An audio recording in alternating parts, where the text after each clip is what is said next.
March 9th, 1947. That's the day my mother was born.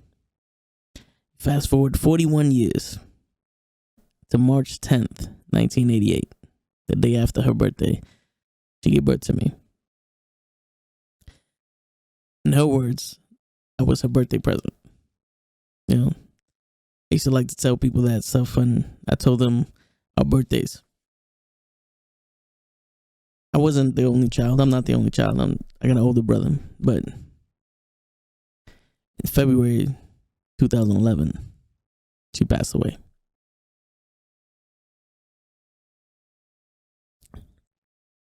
And it didn't hit me in the first couple months of her passing. Not because I was in shock or anything like that. It's just because when she passed, life decided to hit me. You know, student loans came up, other stuff came up. You have to take responsibilities with the bills, trying to get it buried. You know, there's a lot of things that come with death, especially in the immediate family, that you have to deal with quickly, because you can't just let that chick go. She has, she has to pass on pretty much. So being distracted by all of that, you don't get much time to grieve. So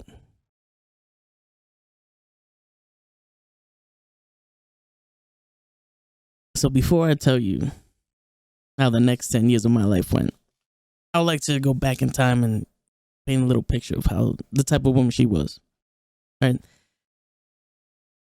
Now, she was loud, everybody would say that when they heard her screaming out my name, yelling at me, everybody like, oh, well, someone started. You know what I'm saying?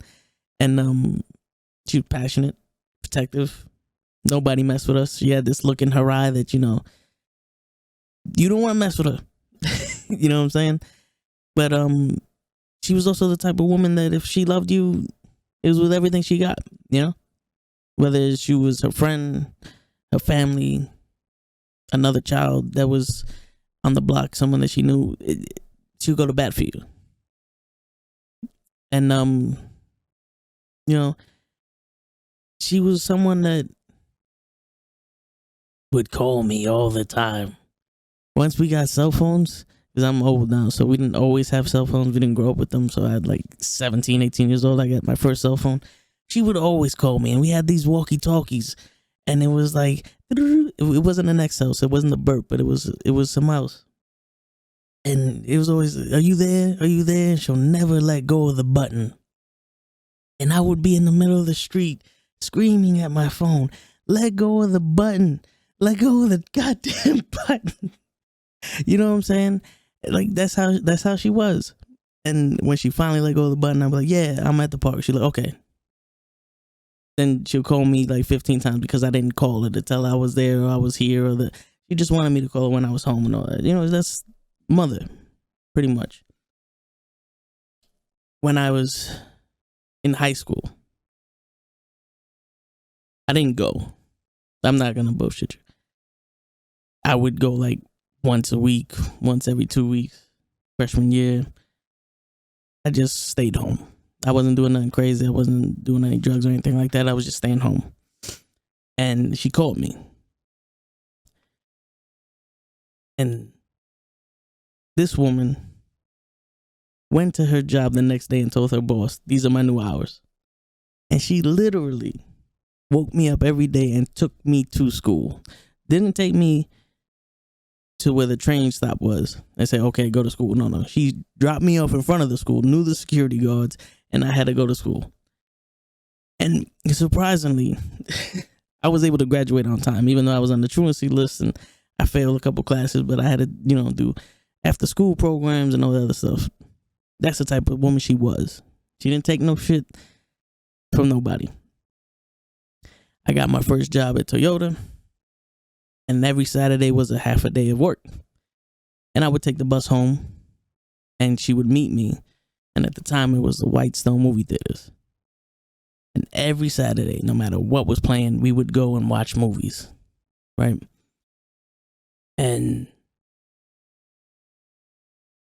that really,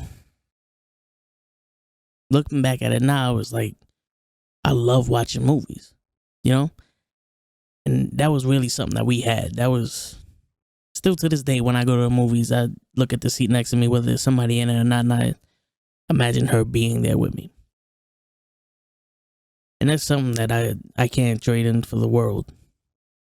Matter of fact, even this, when I graduated high school, she bought this for me because I graduated on time, and she was proud of me, despite the fact that I was fucking up, you know? But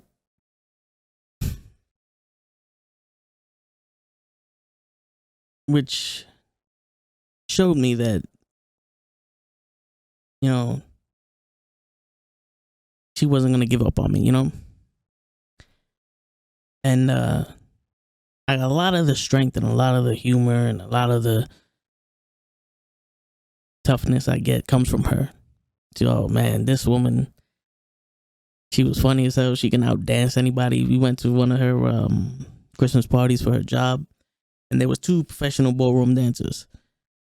And I guess the wife worked at her job, and the husband came with them, and they were tearing up the dance floor, tearing it up. Like, I remember watching them like, damn, these people could dance. And my mom just asked to dance with both of them. They take turns. And she was keeping up with them. This woman, it was almost like she could do anything she wanted. She could dance. You know, she was funny. She was tough. Blue eyes. Beautiful. Didn't take no shit from nobody. Grew up in the South Bronx.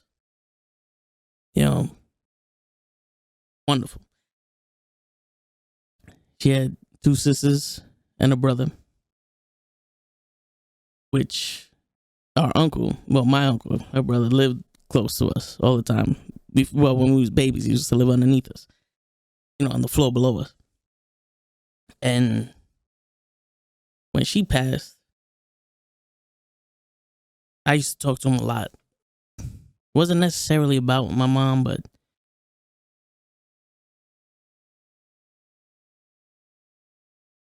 it was like moving from one rock to another, you know? And a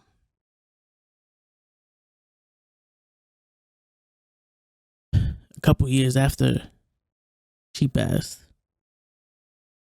he passed also.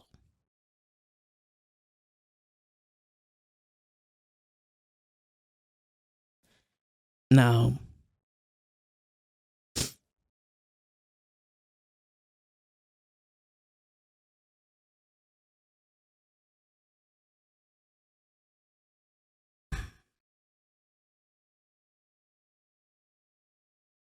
losing my uncle was a big deal also, because he was like another father to me. You know, he had a stepson and 3 daughters, and we was all raised together. They like brothers and sisters to me. And to my brother, we went to Disneyland. We went to Florida all the time, Montauk, all vacations all over the place. The beaches. It was Little League. He was everywhere. And, you know, I would throw ideas at him. You know, start this business or try to do this, or, you know, take this test for a city job and all that. And he would be the guy that, yeah, do it. You know? And I didn't have to worry too much about having motivation for it, because he was the one who gave me motivation. And, you know, they went hand in hand. He was just like her. Very, you know, very talkative. He can make a friend out of nowhere. Matter of fact, the famous story that we tell in the family is during his funeral. There was this weird guy sitting to the side of us, because in the church there's like 3 rows, or 3 columns, and everybody's in the middle column, and he's just sitting on the right column in the front row. He looks like he's like in a biker gang back in the 40s or something. Rings everywhere, doing some weird shit, and people asking us like, who is this guy? And the crazy thing is, no one knew who he was, but we all said, you never know, he could be an old friend of your uncle. You know, he could be an old friend of him, you know, because that's just the type of person my uncle was. He'd make friends with anybody. He'd walk into a store, come out with 3 friends for life. That's, you know, but he was also the type of person that if he didn't like you, you knew about it. And, you know, if he cared about you, he was always there. There was never a moment where I was like, yo, I need somebody, and he wasn't there for me, despite everything he was going through. So now you know the type of people my mom and my uncle were. Right? And I'm gonna tell you one story. He was at this little league. He was playing little league, and there was a foul tip that was hit. It went over the fence, it bounced, and it hit my mom in the eye. My uncle was at the store at the time, and our coach, they hated just because he was a dick. They played the prank on my uncle that he hit my mom. And I've never seen my uncle walk so fast. He was gonna kill this dude. Like he dug his nails into his palms, and like I'm on the field and I'm watching my brother and my mom try to hold him back, and he was gonna kill this dude. Like that was the type of, like, he was friendly as hell. His heart was made of gold, but if someone did something to his family, or you know what I'm saying, he bad motherfucker, boy. And you know, that's just, you know, that's just something that always stuck with me. You know, he was always the,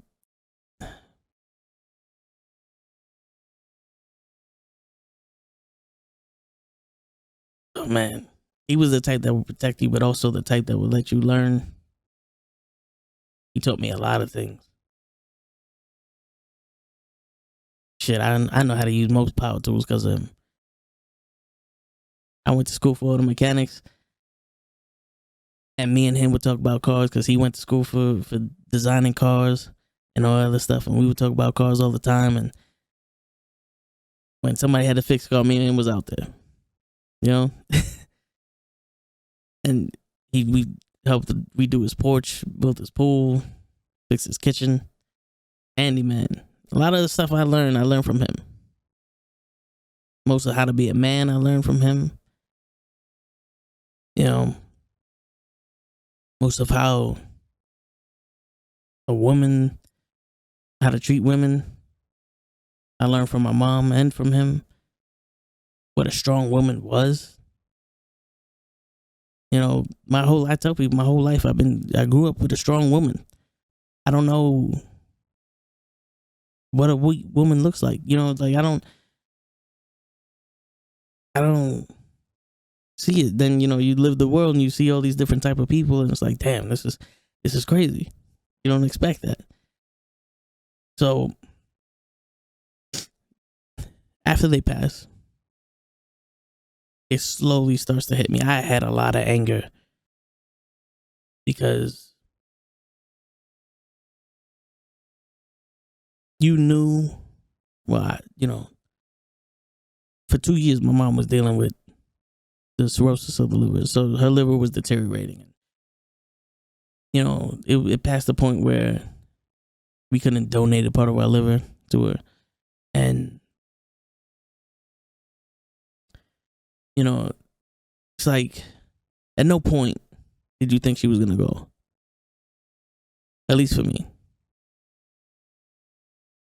I was always sitting there like, all right, we're going to get what we need to get. She's going to make it through this, and then it's all going to be good. You know what I'm saying? And then, you know, slowly but surely you're sitting there and you're like, why does she got to go through this? You see her rushing into the emergency rooms all the time. And then I'm at work and I get a call.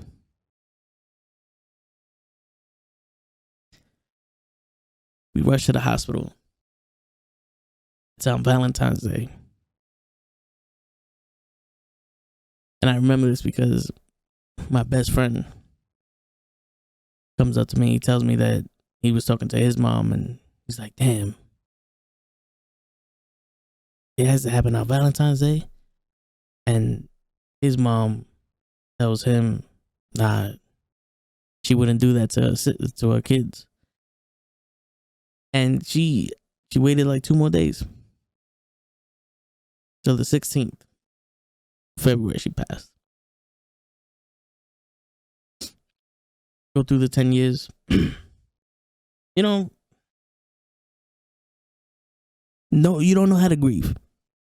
There's no book on it. Like, there's books everywhere and all that other stuff, and they tell you to do this and they tell you to do that.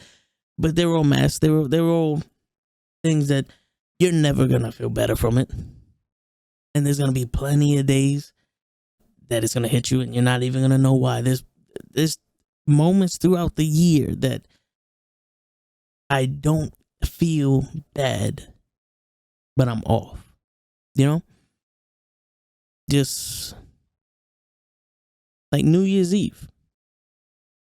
My grandmother also passed away. And this woman's smile.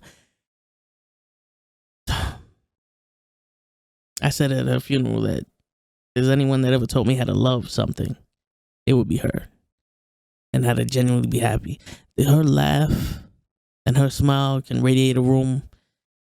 It's crazy. And like, you know, Thanksgiving, one of my favorite holidays, but it just doesn't feel right. There are times that you're going to go through if you lose someone that you're not going to feel right. And how can someone expect you to? You know? Like, how are you supposed to feel right? Then there are a lot of people there that lost someone. A lot of people lost someone, and a lot of people seem like they're fine. Because most of the time they say they're over it, you know. And it doesn't cause as much pain as it would some people that hold on to the pain. But it still affects you. And you can be positive of it, and you can sit there and you can be like, oh, well, you know, her memories or their memories and all that, you can hold on to it. They still live within you and all that. Yeah, that's fine. It's true. Which the other day I was thinking, like, I watched a movie, and basically the premise of the movie was like, this person was in love with this other person, and they wish that they came back to life. They came back to life, and they had to let them go, but they didn't want to. And me and my brother were talking about it. It's like, now I know what you would wish for, and obviously it will be back, you know, to have my mom back. And I told him, I was like, I would wish for that, but it wouldn't be forever, you know, because I would like to believe that she's at peace, you know, after the 2 years of going through what she went through. I would like to believe she's finally at peace, and, you know, she's with her mom and her father, and now with her brother and with her uncles and everybody she grew up with. And, you know, for 26 years I had her.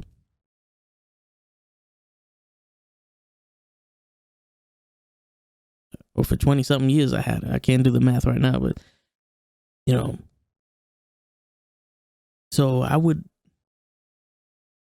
want her for like one conversation.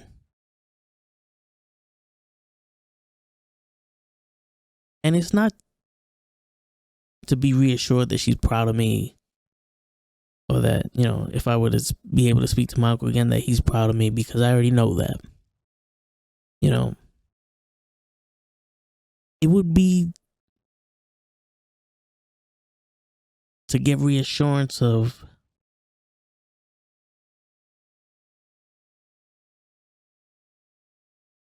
basically who I am, or like what I'm doing. Because there were a lot of times that I would sit there and like, I don't know what to do. I don't know what I'm doing. When in reality, you know what to do. Like, you're telling yourself what you need to do, and you're just too afraid to do it, or your insecurities. This is insecurity sitting after all this, because now that person that you had caused you a lot of pain, and a lot of pain, the only way to protect yourself from it is to build walls. A lot of people think. Another way to protect yourself from it is to let go, right? People don't know how to let go. In a way, this is me letting go of some of the pain. And it would just be one of those things where it's like,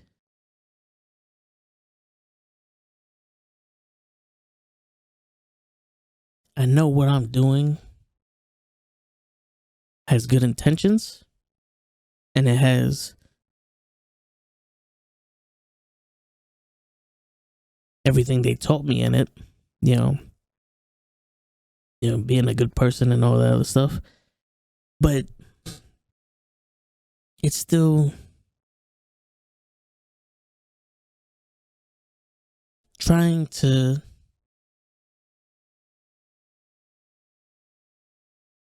see what they saw in me, because when you shut down as much as you do, when you lose someone that close to you, you lose a part of yourself. There's a saying that you lose a part of yourself. And sometimes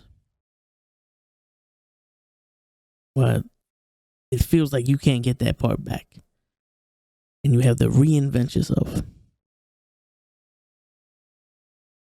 The only thing is that I've always felt like I've lost the best part of myself. I always told people, if you would have met me before this whole stuff happened, you would have thought I was a totally different person.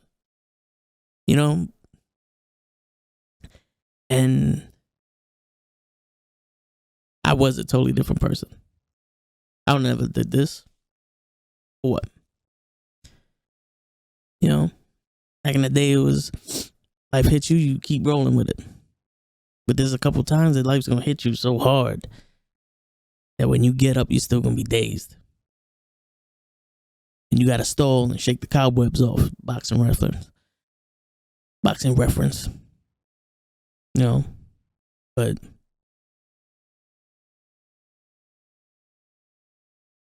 when that happens, what do you do? So I always used to have this saying where it's like, life is two sides of a coin. It's sad that this happened, but if you look on the other hand, this is the, like, let's say,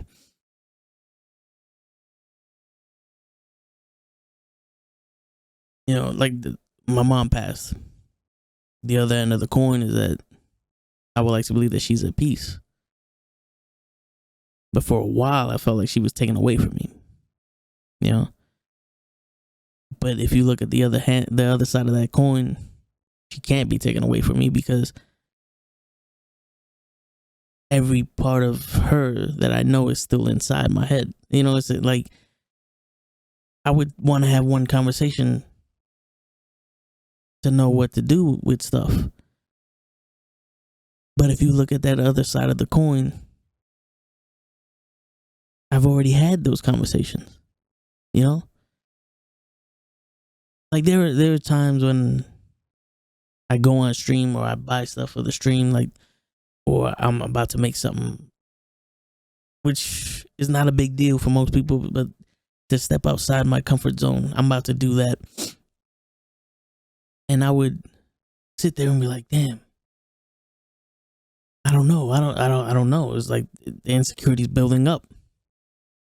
And I would hear my uncle tell me, well, if you're going to be a bear, be a grizzly. You know?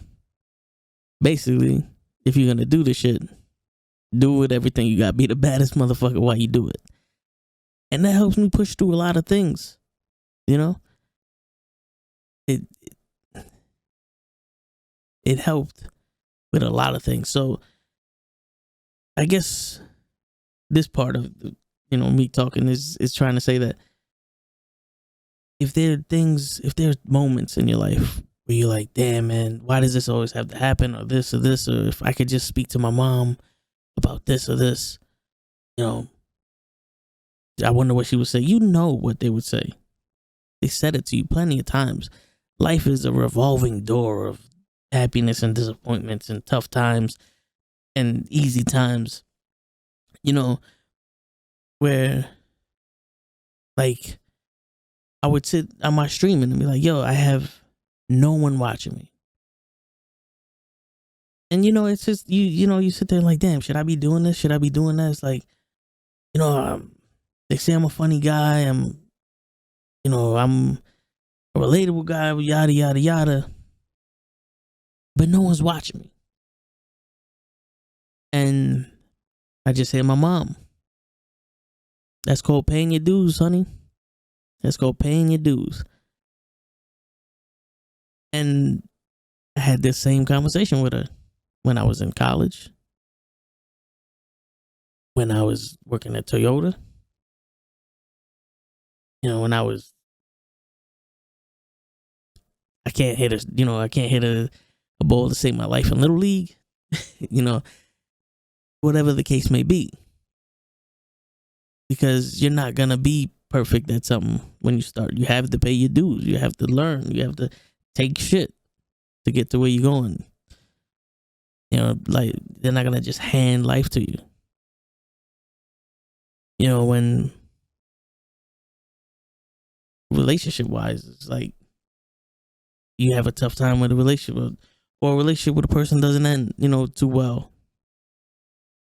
I remember hearing my uncle going, hey, life does that, but don't let this turn yourself off to other people.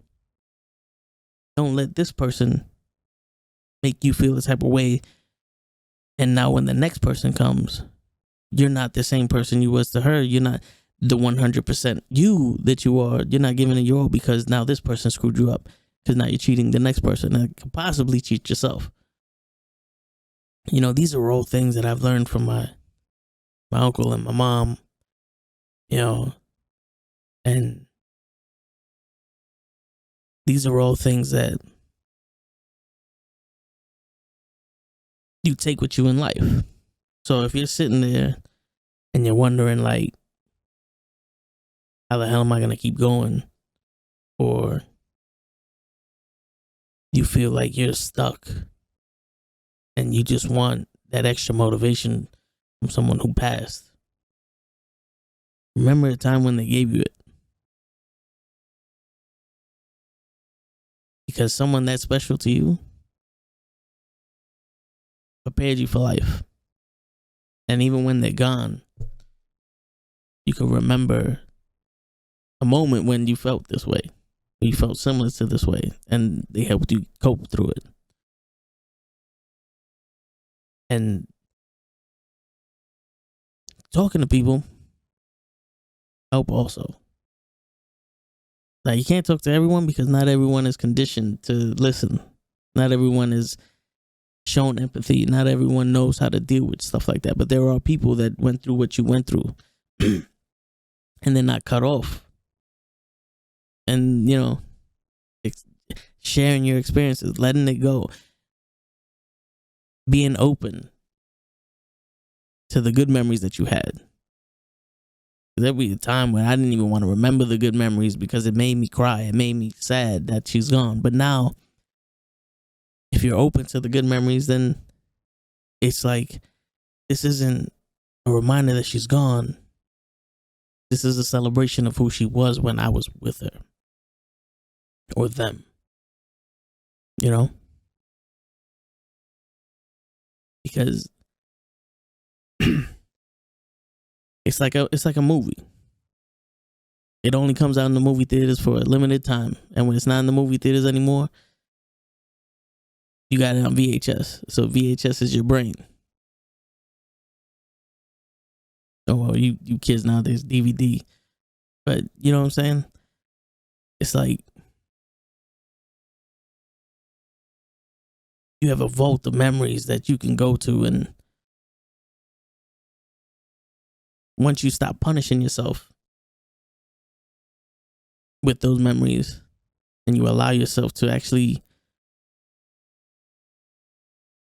allow happiness into yourself with those memories, it's going to change a lot. It's not going to fix the problem, but it'll help you live with it. And that's another thing that's crazy, because no one can tell you how to live with something, especially loss. You just have to do it. You know, you don't have a choice. You don't have a choice. At this point, you lost someone, you don't have a choice. Life moves on, and you got to move with it. It's not waiting for you. I learned that, you know, it's not waiting for you. Everybody else's life doesn't stop. Yours doesn't either.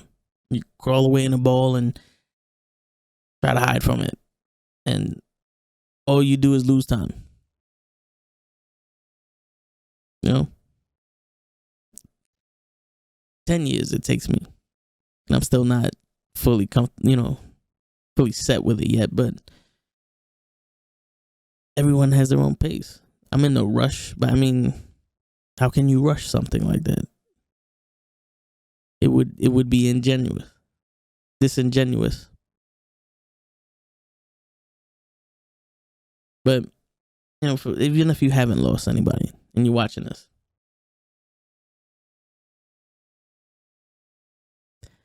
learn the lessons that people try to teach you. Remember the good experiences you had with people, even the bad experiences, because everything can teach you something, you know?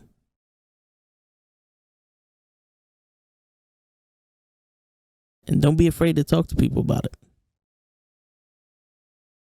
Don't be afraid to be honest with yourself. Because if you're not honest with yourself, you can't be honest with other people. You know what I'm saying?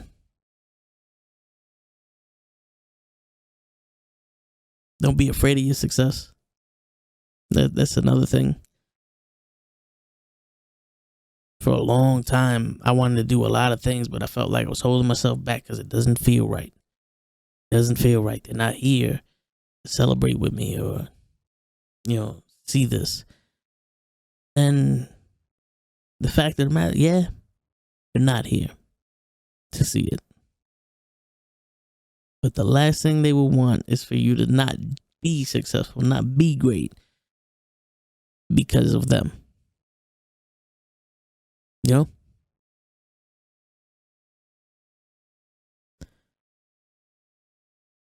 So,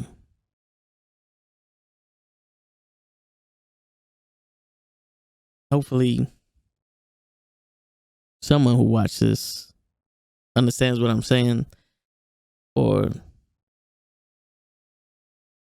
it can help.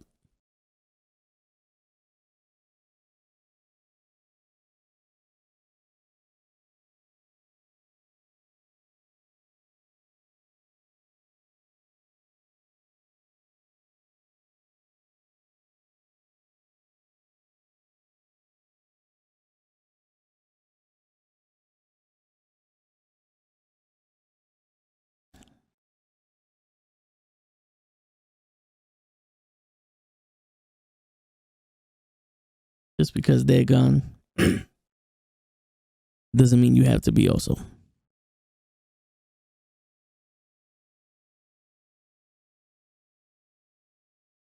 They gave what they can to the world. They gave a lot to the world. And you can take their example, then you can keep giving to the world also. You don't have to necessarily be the reincarnation of them, but you definitely have to be the incarnation of you. You know?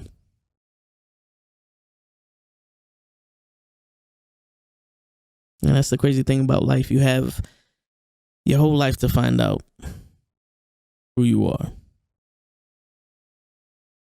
why you're still here, why they're not here.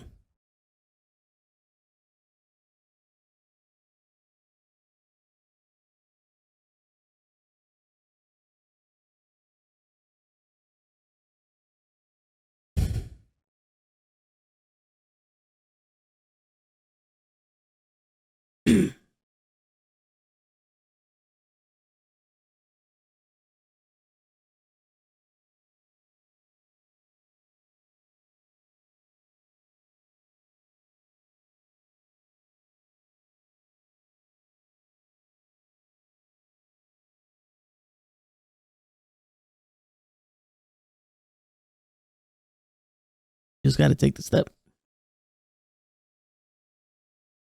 You got to take the step. Keep living your life.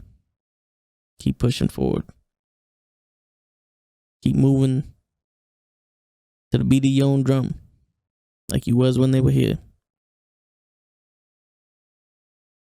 And just picture them dancing to it.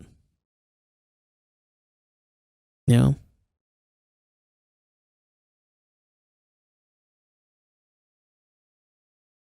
Because the last thing that you want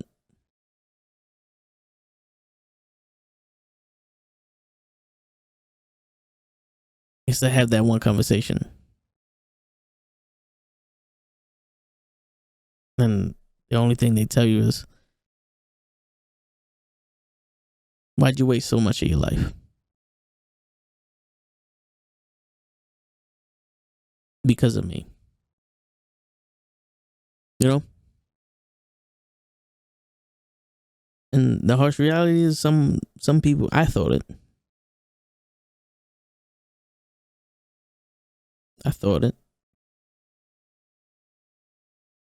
You know, why would I? What's the point? You know, like what's the point of doing all this? They can't see it. Well, the point of it all now is because you want it. And when you was a baby, when you was an adult, as long as you had them, what did they want? The best for you. And you're old enough now to know the best for yourself. And if you want something, you go after it. And don't let no insecurities, or because you don't have your rocks or your family member or whoever they are to you, not there. Because you can have them with you. You can have their spirit when you do stuff. You know?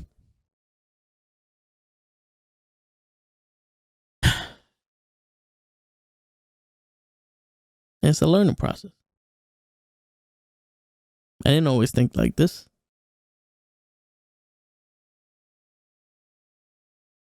But you gotta, you know, you have to settle the pond. Can't keep throwing rocks in it. You know, because when you throw a rock in a pond, it creates ripples. When the ripples happen, it disturbs the peace of the water. When you stop throwing rocks into the pond, it becomes settled. That's a flat plane of water. It's calm. When you get to that level, you stop throwing your doubts, your insecurities, your survivor's guilt, your reasoning, your if I can change the past, if I could do this, if this happened, if that happened, you stop throwing those rocks into that pond. And you can finally be mindset and swim in the motherfucker if you want. You ain't got to worry about stepping on no sharp ass rocks and hurting your feet because, you know, your pond is waist deep. We don't want you drowning in it. You just stand up. You know what I'm saying? We don't want you drowning in the pond. But yeah, it's simple, but it's not easy. But it's better than letting your mind or your thoughts control you. You don't want none of that. Believe me. You don't want to be controlled with self-doubt and all the other insecurities and everything that you have.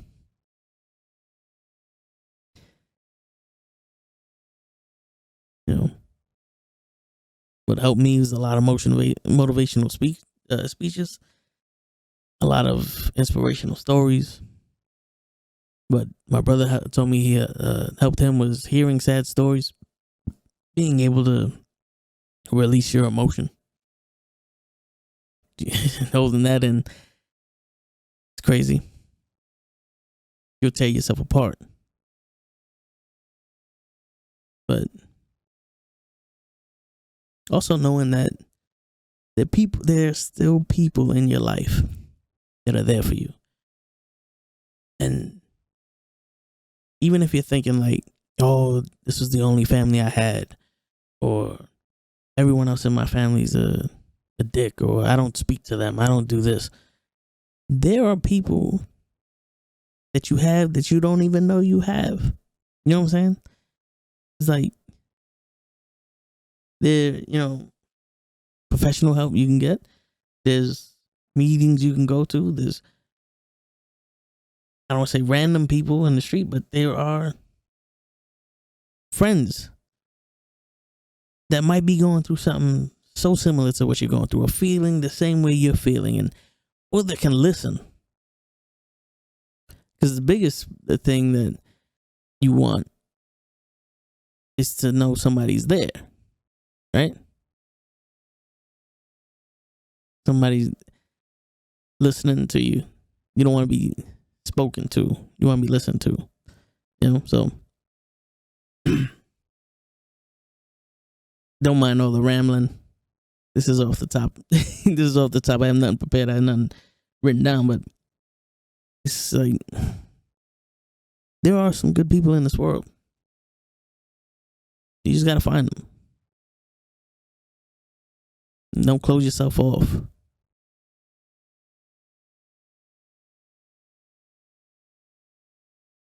Because when you close yourself off, like Bruce Lee liked to say, you miss all the heavenly glory. But yeah.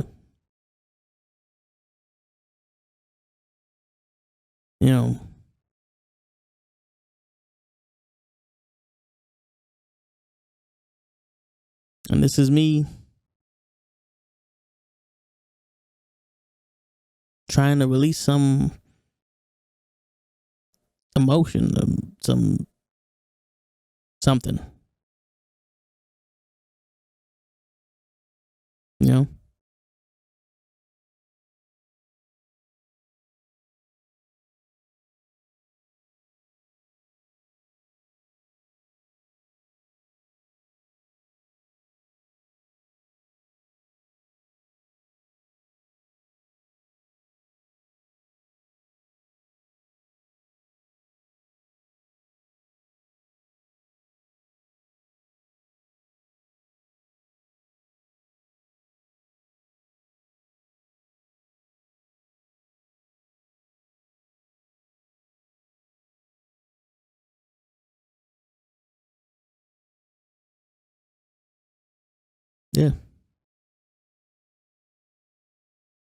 I guess that's it for now.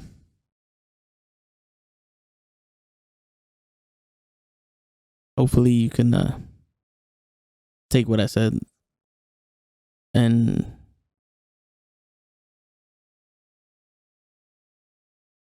do something with it.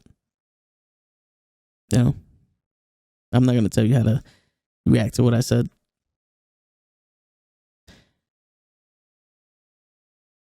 If it gives you some clarity, then beautiful.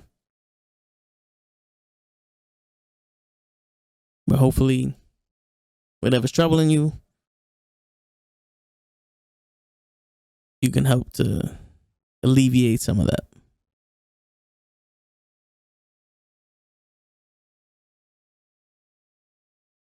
In the streaming world, I go by twtich. So it's your friendly neighborhood knucklehead signing out. Peace.